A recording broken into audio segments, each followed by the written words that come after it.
बिहारमधील बोधगया येथील महाबोधी महाविहाराच्या मुक्तीसाठी अकोल्यात बुद्धिस्ट इंटरनॅशनल नेटवर्कच्या वतीने धरणे आंदोलन करण्यात आले। महाबोधी मंदिर कायदा 1949 रद्द करून नवीन कायदा तयार करण्याच्या मागणीसाठी जिल्हाधिकारी कार्यालयासमोर हे धरणे आंदोलन झाले।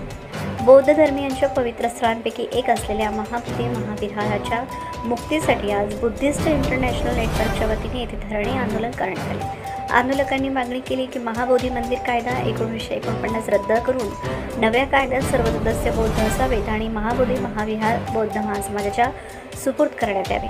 या धरणे आंदोलनात बुद्धिस्ट इंटरनॅशनल नेटवर्कचे जिल्हा प्रभारी नाजूकराव शेगावकर, श्याम अवसार, वंदना अवसार, राहुल भागोडे, रवी सरदार यासह अनेक कार्यकर्ते सहभागी झाले होते। या आंदोलनावर प्रशासन काय निर्णय घेतं याकडे सर्वांचे लक्ष लागलं आहे।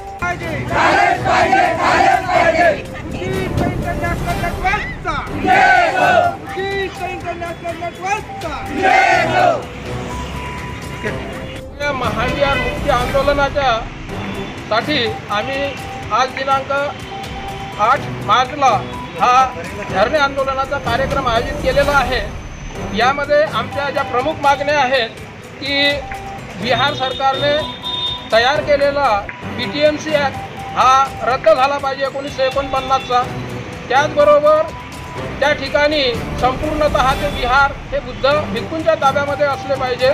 त्याचबरोबर दुसरी आमची अशी एक महत्त्वाची मागणी आहे की या देशामध्ये जे या EVMचे घोटाळे होत आहेत तर हे EVM मशीन बंद होऊन या ठिकाणी बॅलेट पेपरवर निवडणुका झाल्या पाहिजेत, म्हणजेच खरे लोकप्रतिनिधी हे संसदेमध्ये जाऊ शकतील।